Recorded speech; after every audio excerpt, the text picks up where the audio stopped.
Hi, welcome to the Secret Garden Homestead. For those that are new to our channel, my name is Christina, my husband's name is Ryan, and we have 4 little kiddos. We currently live on 1¼ acres located in the Bay Area, California, and we are a year 1 homestead. When most people think of homesteading, they think of large, beautiful gardens, a lot of animals roaming around, and canning and preserving food. And I'm here to say that we're not doing any of that, at least not yet. This year, in year 1 of homesteading, we're focused on something much more important, and that is infrastructure. While we don't have beautiful gardens or much harvest to preserve, we do have about 4 pretty beat down raised beds and a whole lot of immature fruit trees that in the future will provide us a lot of fruit. It's no secret that living in California, in particular the Bay Area, California, is incredibly expensive. So when we decided to stay here and homestead here, we knew that the property that we bought was likely not going to have any infrastructure on it whatsoever, but we were hoping for a livable house. And that's exactly what we got. On our property, we have no chicken coop, no barn, and no fences. For me, the idea of putting all of our money into building a fence first is kind of like buying a house and instead of remodeling it, having to go through and redo all the piping and electrical. And there's really no updates that are being made. You're just kind of reinforcing the bones of what you already have. However, I know that later on, if we want animals, and especially if we want our kids to be able to go out and play in the back field, that fences are going to be super important. Building a fence is actually really expensive.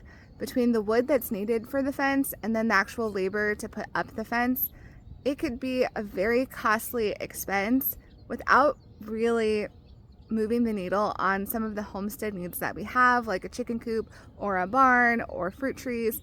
And so it was really important to us that when we were putting up our fence, that we could do it very well, but also save some money while doing it. So here on our homestead, Ryan builds 100% of everything that is going up. And that means that we move pretty slowly. Ryan does have a day job, and so when he comes home from his day job, he's building, and then on the weekends he's building, and it's a lot of time that he's spending building so that we can save on that labor expense. Another thing is, for the wood, we are constantly looking for deals on Facebook Marketplace. Sometimes we'll come across estate sales that are getting rid of high quality wood. Sometimes there's auctions or things like that, and we're constantly trying to sniff those deals out. And that means that we're constantly storing lumber in our backyard as we find those deals. It is frankly amazing what people give up for free when they don't want it anymore. So I'm going to kick it over to Ryan now, who's going to show you the design of our fence as well as build a portion of it with you. When we first got the Secret Garden Homestead, we knew that fencing was going to be a really important element to create a sense of seclusion on the property.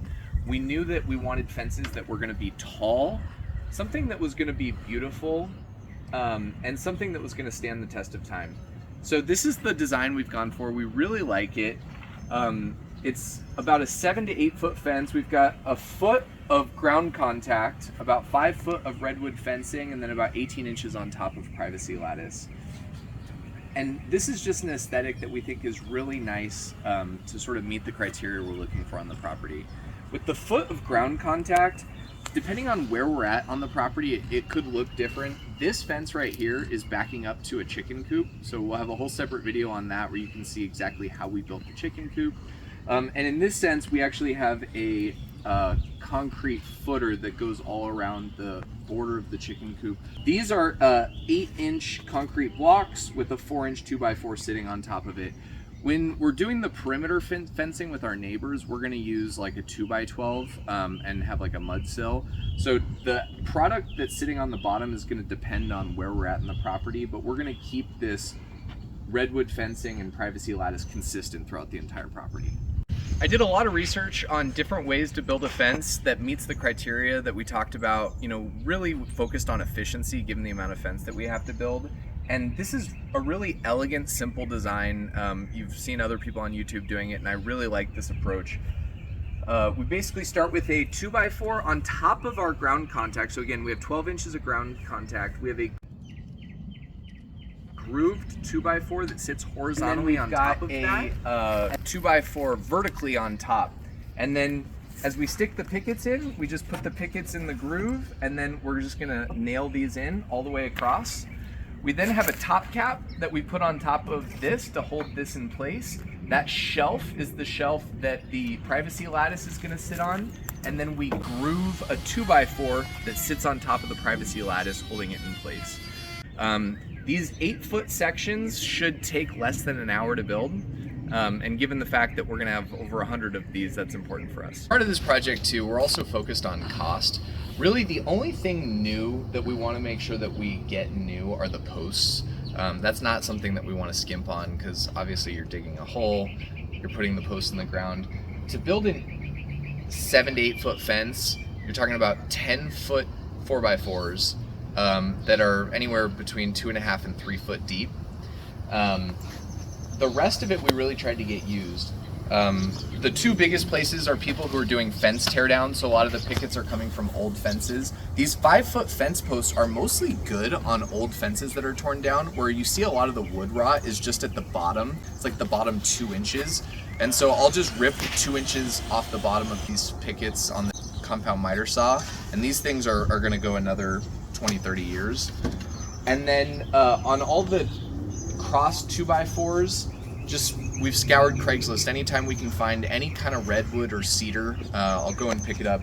This right here came off of a redwood deck that was built during COVID. It was a COVID project, and the guy went to sell the house and he had to tear the deck out. So him and I tore that deck out, and then what these were 2x8s. And then I've just ripped them into 2x4s. And then I will, if I'm using them for a top cap, I'll put a groove using the table router. This has saved us a lot of money by creating our own groove 2x4s and just sourcing all the lumber secondhand.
So we put this little top cap on top once we're done.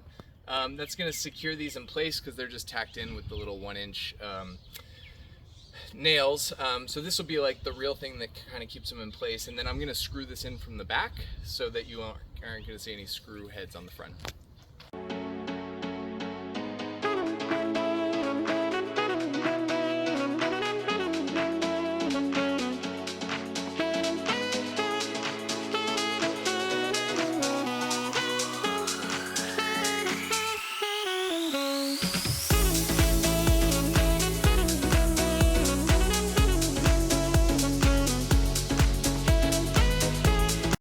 Alright, so I take the 4x8 sheets of cedar privacy lattice that you can get at Home Depot and cut them into 16-inch strips, and then we just stick that right into that groove.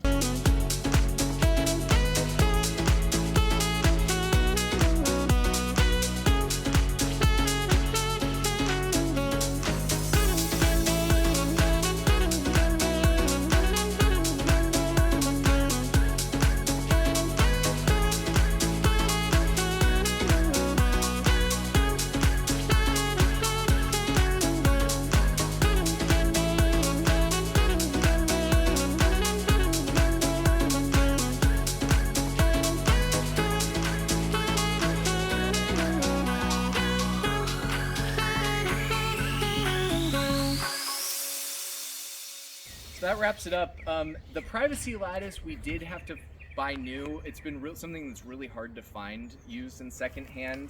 You know, I've already kind of talked about the posts being something that we want to buy new. And at the bottom, the ground contact piece on this particular 8-foot section of fence, that's going to be 8-inch concrete blocks, just because this is the footer for a chicken coop. For the rest of the fence, that's going to be 2x12 or 2x10, which we think we can get used. Our goal per 8-foot section of fence is to keep the cost at $80. From a rough breakdown standpoint, you've got a new 4x4 10-foot post. Again, those are going to be about $25 at least at this point in time in 2024 in California. You're going to have 1/3 of a sheet of privacy lattice. So that's a 8-foot by 4-foot sheet. You know, a third of that is ripping it at 16 inches. That's going to be about $18 for the cedar privacy lattice. And so you also have the concrete just for to put in the post hole and different things like that. Coming out of all the new material, we estimate that to be about $50 per 8-foot section. And then we try to keep all the used material at around $30 per 8-foot section. When you do go to fence companies that are tearing out old fences, they'll sell pickets usually about $1 a picket. These are 6-inch pickets. Some pickets are wider. They come in 8-inch pickets as well. And when you do go secondhand, you kind of want to pick through to make sure that you find material that's not too waterlogged, that doesn't have too much damage. Of the $30 that we spend on used material, it's probably $15 on pickets and $15 on 2x4s. All right, I'm a 6-foot guy, so you can see just how big this fence is. And I really like this design. I think it meets our criteria. It's tall, it's efficient, it's beautiful, and ultimately we're able to do it relatively cost effectively. So thanks for spending your day with us, and good luck building a fence.